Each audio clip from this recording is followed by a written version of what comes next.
வணக்கம். தூத்துக்குடியில் கனிமொழியை தோற்கடிப்பதற்காக முக்கிய புள்ளியை வேட்பாளராக களமிறக்கும் பாஜக. அப்படி தூத்துக்குடியில் கனிமொழி அவர்களை எதிர்த்து பாஜக சார்பில் யார் போட்டியிட போகிறார் தெரியுமா? இதை பத்தின முழு விவரத்தோட இப்ப நம்ம பார்க்கலாம். வரும் ஏப்ரல் 19ஆம் தேதி தமிழ்நாட்டில் லோக்சபா தேர்தல் நடைபெறுகிறது. இன்னும் ஒரு மாத காலமே இருப்பதால் அனைத்து கட்சிகளும் தீவிரமான தேர்தல் பணிகளில் ஈடுபட்டு வருகின்றன. இந்த நிலையில் கடந்த காலங்களை காட்டிலும் இம்முறை பாஜக தமிழ்நாட்டில் கணிசமான ஓட்டுகளை வாங்கும் என்று தொடர்ந்து பல்வேறு கருத்து கணிப்பு முடிவுகளும் தெரிவித்து வருகின்றன. இதன் மூலம் இந்த வாய்ப்பை பயன்படுத்தி எப்படியாவது தமிழ்நாட்டிலும் காலூன்றிவிட வேண்டும் என்று பாஜக முயற்சித்து வருகிறது. அதன்படி பிரதமர் நரேந்திர மோடி அவர்கள் தொடர்ந்து அடிக்கடி தமிழ்நாட்டிற்கு சுற்றுப்பயணம் மேற்கொண்டு வருகிறார். அதாவது இந்த தேர்தலில் எப்படியாவது 400 தொகுதிகளை பெற பாஜக தீவிரம் காட்டுகிறது.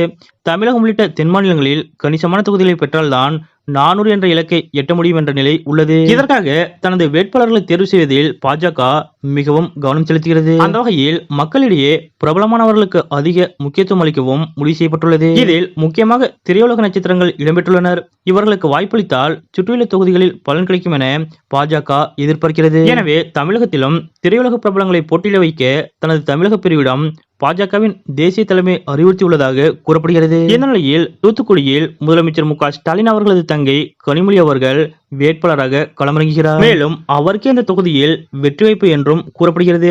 இந்த நிலையில் கனிமொழிக்கு எதிராக திரைப்பிரபலம் ஒருவரை போட்டியிட வைக்க பாஜக திட்டம் தீட்டி வருவதாக கூறப்படுகிறது. அதாவது அமேதி தொகுதியில் ஸ்மிருதி இரானியை நிறுத்தி ராகுல் காந்தியை தோற்கடித்தது போல தூத்துக்குடியில் திமுக எம்பி கனிமொழியை தோற்கடிக்க பாஜக விரும்புகிறது. அதாவது சமீபத்தில் சரத்குமாரின் அகில இந்திய சமத்துவ மக்கள் கட்சி பாஜகவில் ஐக்கியமானது. அதன்படி சரத்குமார் அவர்களது மனைவியும் நடிகையுமான ராதிகா அவர்களை தூத்துக்குடி தொகுதியில் களமிறக்க பாஜக திட்டம் தீட்டி வருவதாக சொல்லப்படுகிறது. ஆனால் நடிகை ராதிகா அவர்கள் விருதுநகர் தொகுதியில் போட்டியிட விரும்புவதாக கூறப்படுகிறது. இதற்கிடையே பாஜகவின் உத்தேச வேட்பாளர் பட்டியலில் தூத்துக்குடியில் KS ராதாகிருஷ்ணன், KM ராதாகிருஷ்ணன், சசிகலா புஷ்பா ஆகியோரது பெயரும் இடம்பெற்றுள்ளன. ஒருவேளை தூத்துக்குடி தொகுதியில் ராதிகா அவர்கள் போட்டியிடவில்லை எனில் திமுக மதிமுகவில் முக்கிய தலைவராக இருந்த KS ராதாகிருஷ்ணனுக்கு அதிக வாய்ப்புகள் உள்ளன. இருப்பினும் கடந்த முறை தூத்துக்குடி தொகுதியில் போட்டியிட்டு வெற்றி பெற்ற கனிமொழி அவர்களுக்கு அந்த தொகுதியில் நல்ல பெயர் உள்ளது. இதனால் இவரை எதிர்த்து முக்கிய புள்ளிகளை களமிறக்கினாலும்